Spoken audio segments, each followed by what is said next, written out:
Good morning. Thank you so much. Thank you for having me. So that song we just listened to, Yellow Brick Road, is a bit of a clue as to what I'm going to talk about today. But before we go down the Yellow Brick Road together, I do want to point out it's a brand new month here at CSL. So we have a new theme, which for this month of November is the exploration of the everyday wonder of our home. And of course, home has many different connotations and great spiritual meaning for us. And we will be exploring this through the hero's journey. Because the hero's journey, starts off at home, and then the hero leaves and goes on an adventure, and all kinds of things happen to them. And they have all this growth and transformation. And then the journey ends with the hero returning back home. Now, one could say that we're all on a hero's journey to self-awareness and discovery of how life works from a spiritual perspective. That's why we come here or tune in here every week, right? Now, the story template of the hero's journey makes me think about my freshman year in college. I won't say how many years ago that was, but I remember distinctly in my required Western traditions class having to read classic hero's journey literature, like the Odyssey and the Iliad, Dante's Inferno, the Epic of Gilgamesh. These ancient, fairly difficult to read stories were frankly wasted on 19-year-olds. We were not too into it at all. Now, they're all great classic examples of the hero's journey, but I just couldn't imagine spending the next 20 minutes here talking about how those kinds of stories show the wonder of our home and demonstrate our great spiritual transformation as students of science of mind and new thought. You would probably fall asleep. Now, fortunately, there is a much more fun 20th century example we can play with today that most of us know and love, The Wizard of Oz. I have to confess, maybe you were like me, I did not always love The Wizard of Oz. When I was a little girl, I hated it because I was so traumatized by that wicked witch and those flying monkeys. That wasn't just me, right? They were terrifying. Now, I've since grown up and gotten past my fear of flying monkeys. And as an adult, I've discovered that there is deep spiritual wisdom in that movie. And it's actually a great illustration of New Thought science of mind principles. I think we all know the story of The Wizard of Oz, but in case you forgot, here's a quick recap. Dorothy leaves the safety of her home in Kansas because of a tornado, and she's transported to Oz, where her house has landed on and killed the Wicked Witch of the East.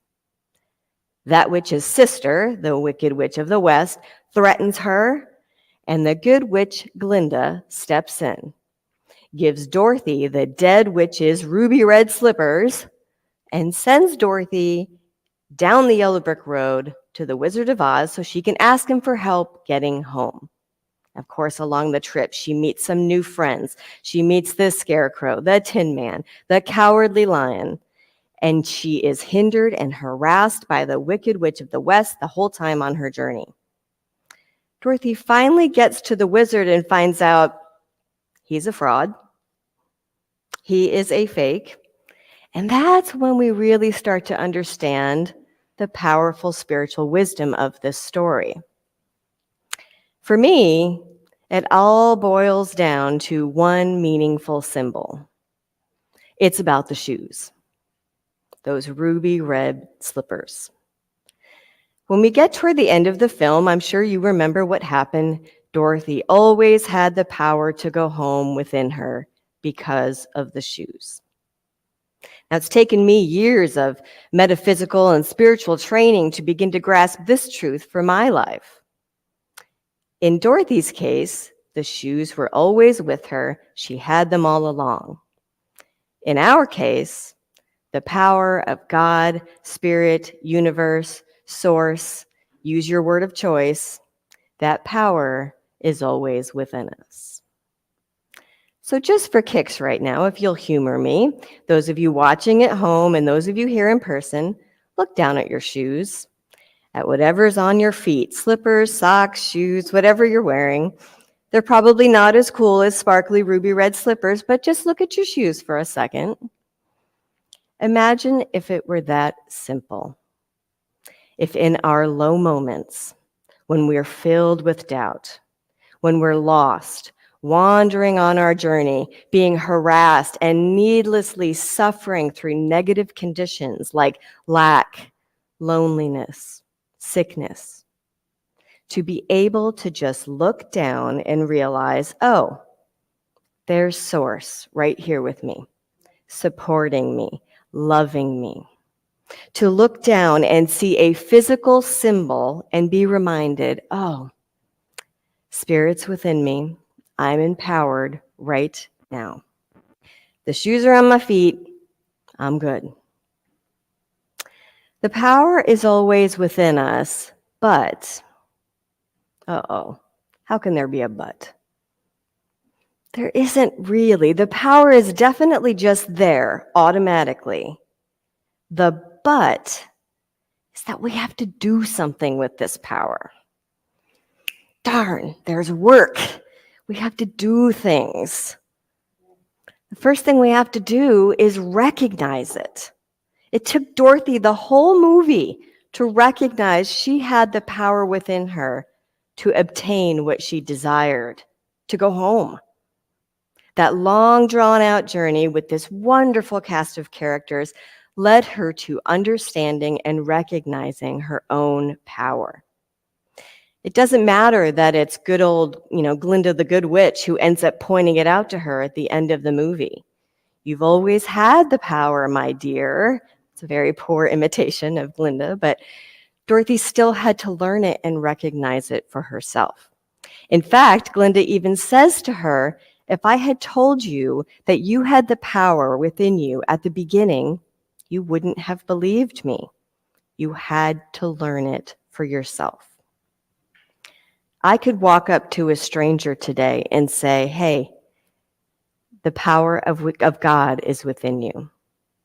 And he might nod his head and say, yeah, that sounds great. But until he recognizes it for himself, it's not going to help much. Most of us have had the Foundations of Science of Mind class, or at least know about affirmative prayer and spiritual mind treatment, obviously.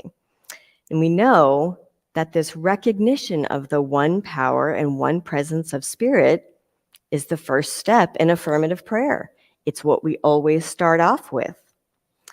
And, it doesn't have to be this profoundly religious thing. I recognize this power as simply the one mind, one energy, one life force back of all things. I call it God, and I know it as good, period. Whatever you call it, the point is the power just is, and it's ours. Ernest Holmes said over and over again, there is a power for good in the universe greater than you are, and you can use it. It's ours to use. The shoes exist. We might as well wear them. The next thing we have to do is really connect with this power. We have to unify with it. Unification is the second step in affirmative prayer. We have to understand we are one with this power. It expresses in and through and as us, always. So part of this is understanding that the shoes are never coming off. We're a part of them, and they're a part of us. That means no wicked witch is coming to take them from us. There's a great line in the movie just before Dorothy starts on her journey when the shoes first end up on her feet. And the Wicked Witch of the West is threatening her, and Glinda steps in and tells the Wicked Witch, you have no power here, be gone. Again, a very bad imitation of Glinda. You got to watch it. I love the spiritual wisdom of that line, because what do we know as students of science of mind. Wickedness and evil have no power. There is no duality. There is nothing we can do to separate ourselves from the love and power of God. I kind of want to say that again. There is nothing we can do to separate ourselves from the love and power of God. We cannot be separated from our good unless we do it ourselves through false belief and fears. Fears like, I don't know, the flying monkeys sent to terrorize us. I remember my mom would tell me every time after I had watched The Wizard of Oz when I was little, the monkeys aren't real. Stop crying and go to bed. They're not real. I personally think we send our own monkeys, but that sounds like a talk for another day. Suffice it to say, we make up the flying monkeys. So to get back on track here, we have to recognize this power. We have to unify ourselves with this power. And remember, the great lofty goal here is to have it be as simple as looking down at our shoes. That's how near the power and presence of Spirit is. And Diego, I think you have a slide for me. The power and presence of Spirit is as close as the shoes on our feet. Ernest Holmes says, here it is, nothing can be nearer to you than that which is the very essence of your being. Your outward search culminates in the greatest of all possible discoveries, finding God at the center of your own being. Bam. We don't have to search very far for God and our truth. That is a big realization. I'm friends with this married couple whom I adore, and they told me this story once. They were talking on the phone with each other. He was at work and she was at home, and it was a pretty lengthy conversation. And all of a sudden, the wife says to her husband, you know, I can't find my phone. I've been looking for it everywhere, and I can't find it.